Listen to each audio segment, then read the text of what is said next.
Hello guys, in this video we will discover the life story of Jhon Kennedy, so before we start, please to subscribe in my channel, hit like button and share the video with your friends.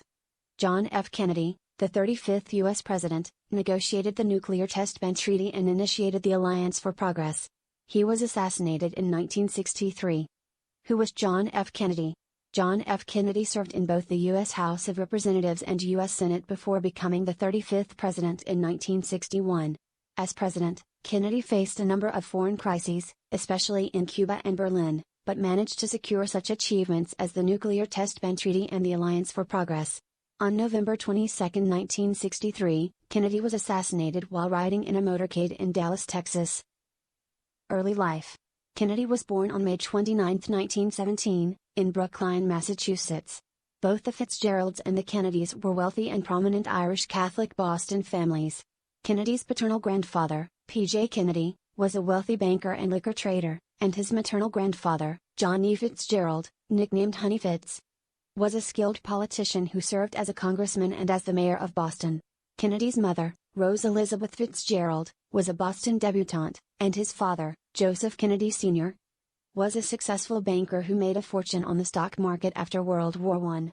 Joe Kennedy Sr. went on to a government career as chairman of the Securities and Exchange Commission and as an ambassador to Great Britain. John, nicknamed Jack, was the second oldest of a group of 9 extraordinary siblings.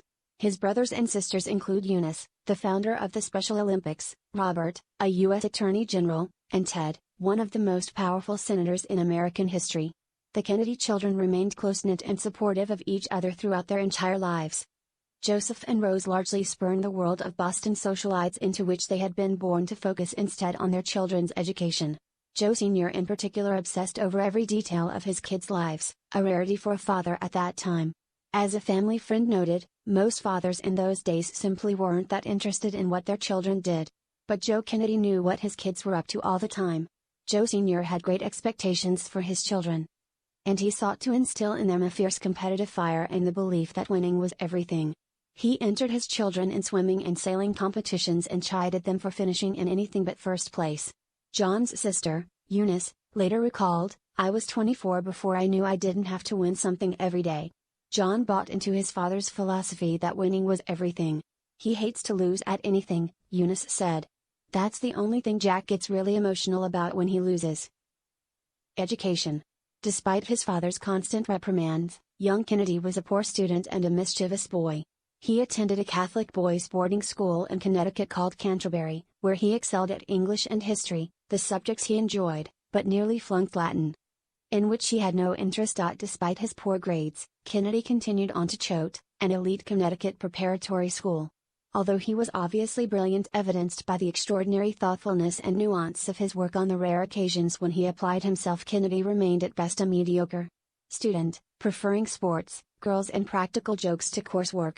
His father wrote to him by way of encouragement, "If I didn't really feel you had the goods, I would be most charitable in my attitude toward your failings. I am not expecting too much, and I will not be disappointed if you don't turn out to be a real genius. But I think you can be a really worthwhile citizen with good judgment and understanding." Kennedy was in fact very bookish in high school, reading ceaselessly but not the books his teachers assigned. He was also chronically ill during his childhood and adolescence.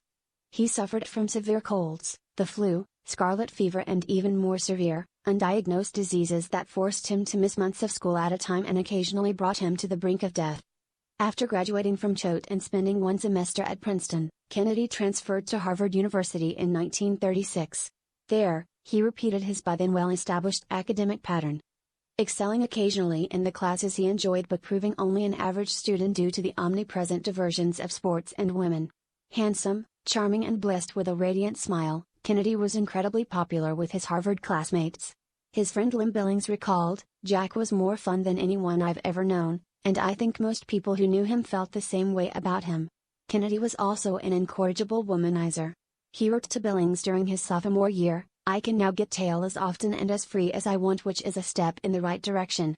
Nevertheless, as an upperclassman, Kennedy finally grew serious about his studies and began to realize his potential. His father had been appointed ambassador to Great Britain, and on an extended visit in 1939, Kennedy decided to research and write a senior thesis on why Britain was so unprepared to fight Germany in World War II. An incisive analysis of Britain's failures to meet the Nazi challenge, the paper was so well received that upon Kennedy's graduation in 1940 it was published as a book, Why England Slept, selling more than 80,000 copies. Kennedy's father sent him a cablegram in the aftermath of the book's publication: "2 things I always knew about you: 1, that you are smart; 2, that you are a swell guy. Love, Dad." U.S. Navy service. Shortly after graduating from Harvard, Kennedy joined the U.S. Navy and was assigned to command a patrol torpedo boat in the South Pacific. On August 2, 1943, his boat, PT-109, was rammed by a Japanese warship and split in two. 2 sailors died and Kennedy badly injured his back. Hauling another wounded sailor by the strap of his life vest, Kennedy led the survivors to a nearby island, where they were rescued 6 days later. The incident earned him the Navy and Marine Corps Medal for extremely heroic conduct and a Purple Heart for the injuries he suffered. However, Kennedy's older brother, Joe Jr., who had also joined the Navy, was not so fortunate. A pilot, he died when his plane blew up in August 1944. Handsome, athletic, intelligent and ambitious, Joseph Kennedy Jr. had been pegged by his father as the one among his children who would someday become President of the United States. In the aftermath of Joe Jr.'s death, Kennedy took his family's hopes and aspirations for his older brother upon himself.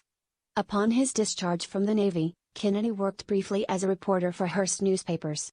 Then in 1946, at the age of 29, he decided to run for the U.S. House of Representatives from a working-class district of Boston, a seat being vacated by Democrat James Michael Curley. Bolstered by his status as a war hero, his family connections and his father's money, Kennedy won the election handily. However, after the glory and excitement of publishing his first book and serving in World War II, Kennedy found his work in Congress incredibly dull. Despite serving 3 terms, from 1946 to 1952, Kennedy remained frustrated by what he saw as stifling rules and procedures that prevented a young, inexperienced representative from making an impact. "We were just worms in the House," he later recalled. "Nobody paid attention to us nationally." Congressman and Senator. In 1952, seeking greater influence and a larger platform, Kennedy challenged Republican incumbent Henry Cabot Lodge for his seat in the U.S. Senate. Once again backed by his father's vast financial resources, Kennedy hired his younger brother Robert as his campaign manager. Robert Kennedy put together what one journalist called the most methodical, the most scientific, the most thoroughly detailed, the most intricate, the most disciplined and smoothly working statewide campaign in Massachusetts history, and possibly anywhere else. In an election year in which Republicans gained control of both houses of Congress, Kennedy nevertheless won a narrow victory, giving him considerable clout within the Democratic Party. According to one of his aides, the decisive factor in Kennedy's victory was his personality. He was the new kind of political figure that people were looking for that year, dignified and gentlemanly and well-educated and intelligent, without the air of superior condescension. Shortly after his election, Kennedy met a beautiful young woman named Jacqueline Bouvier at a dinner party and, in his own words, leaned across the asparagus and asked her for a date. They were married on September 12, 1953. John and Jackie had 3 children, Caroline, John Jr., and Patrick Kennedy. Kennedy continued to suffer frequent illnesses during his career in the Senate. While recovering from one surgery, he wrote another book, profiling 8 senators who had taken courageous but unpopular stances. Profiles in Courage won the 1957 Pulitzer Prize for biography, and Kennedy remains the only American president to win a Pulitzer Prize. Presidential candidate and presidency. Kennedy's 8-year Senate career was relatively undistinguished. Bored by the Massachusetts-specific issues on which he had to spend much of his time, Kennedy was more drawn to the international challenges posed by the Soviet Union's growing nuclear arsenal and the Cold War battle for the hearts and minds of Third World nations. In 1956, Kennedy was very nearly selected as Democratic presidential candidate Adlai Stevenson's running mate, but was ultimately passed over for Estes Kefauver from Tennessee. 4 years later, Kennedy decided to run for president. In the 1960 Democratic primaries, Kennedy outmaneuvered his main opponent, Hubert Humphrey, with superior organization and financial resources. Selecting Senate Majority Leader Lyndon B. Johnson as his running mate, Kennedy faced Vice President Richard Nixon in the general election. The election turned largely on a series of televised national debates in which Kennedy bested Nixon, an experienced and skilled debater, by appearing relaxed, healthy and vigorous in contrast to his pallid and tense opponent. On November 8, 1960, Kennedy defeated Nixon by a razor-thin margin to become the 35th President of the United States of America. Kennedy's election was historic in several respects. At the age of 43, he was the second youngest American president in history, second only to Theodore Roosevelt, who assumed the office at 42. He was also the first Catholic president and the first president born in the 20th century. Delivering his legendary inaugural address on January 20, 1961, Kennedy sought to inspire all Americans to more active citizenship. "Ask not what your country can do for you," he said. "Ask what you can do for your country." Foreign affairs. Kennedy's greatest accomplishments during his brief tenure as president came in the arena of foreign affairs. Capitalizing on the spirit of activism he had helped to ignite, Kennedy created the Peace Corps by executive order in 1961. By the end of the century, over 170,000 Peace Corps volunteers would serve in 135 countries. Also in 1961, Kennedy created the Alliance for Progress to foster greater economic ties with Latin America, in hopes of alleviating poverty and thwarting the spread of communism in the region. Kennedy also presided over a series of international crises. On April 15, 1961, he authorized a covert mission to overthrow leftist Cuban leader Fidel Castro with a group of 1,500 CIA-trained Cuban refugees. Known as the Bay of Pigs invasion, the mission proved an unmitigated failure, causing Kennedy great embarrassment. In August 1961, to stem massive waves of immigration from Soviet-dominated East Germany to American ally West Germany via the divided city of Berlin, Nikita Khrushchev ordered the construction of the Berlin Wall, which became the foremost symbol of the Cold War. However, the greatest crisis of the Kennedy administration was the Cuban Missile Crisis of October 1962. Discovering that the Soviet Union had sent ballistic nuclear missiles to Cuba, Kennedy blockaded the island and vowed to defend the United States at any cost. After several of the tensest days in history, during which the world seemed on the brink of nuclear annihilation, the Soviet Union agreed to remove the missiles in return for Kennedy's promise not to invade Cuba and to remove American missiles from Turkey. 8 months later, in June 1963, Kennedy successfully negotiated the Nuclear Test Ban Treaty with Great Britain and the Soviet Union, helping to ease Cold War tensions. It was one of his proudest accomplishments. Domestic policy. President Kennedy's record on domestic policy was rather mixed. Taking office in the midst of a recession, he proposed sweeping income tax cuts, raising the minimum wage and instituting new social programs to improve education, health care and mass transit. However, hampered by lukewarm relations with Congress, Kennedy only achieved part of his agenda, a modest increase in the minimum wage and watered-down tax cuts. The most contentious domestic issue of Kennedy's presidency was civil rights. Constrained by Southern Democrats in Congress who remained stridently opposed to civil rights for black citizens, Kennedy offered only tepid support for civil rights reforms early in his term.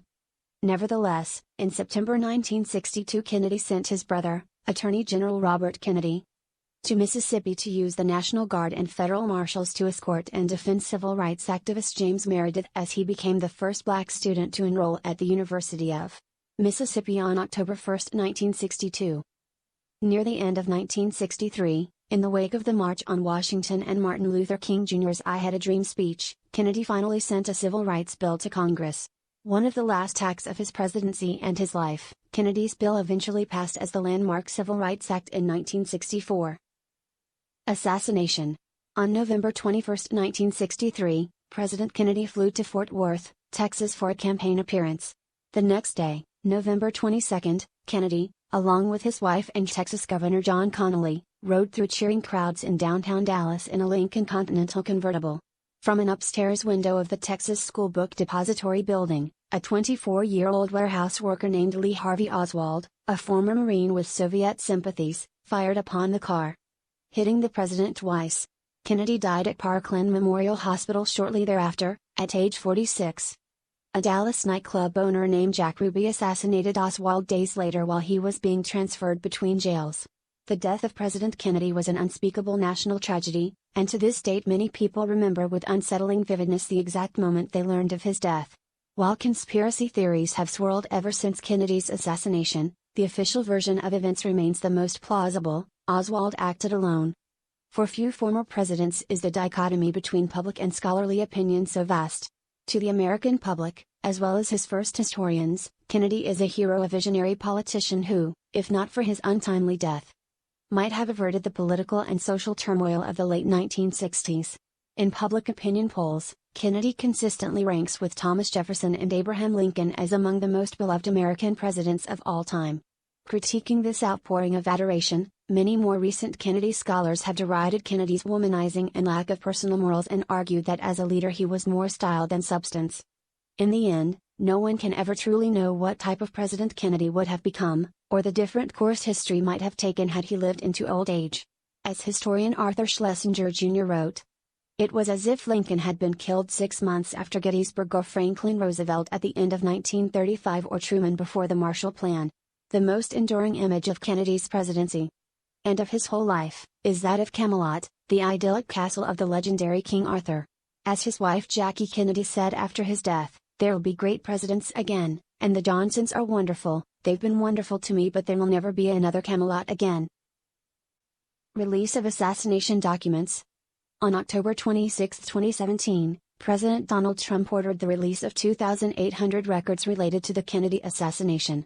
The move came at the expiration of a 25-year waiting period signed into law in 1992, which allowed the declassification of the documents provided that doing so would not hurt intelligence, military operations, or foreign relations. Trump's release of the documents came on the final day he was legally allowed to do so. However, he did not release all of the documents, as officials from the FBI, CIA and other agencies had successfully lobbied for the chance to review particularly sensitive material for an additional 180 days. So, this is the biography of Jhon Kennedy. I hope that you have benefited from this video. Please to subscribe in my channel, share and like video. Goodbye.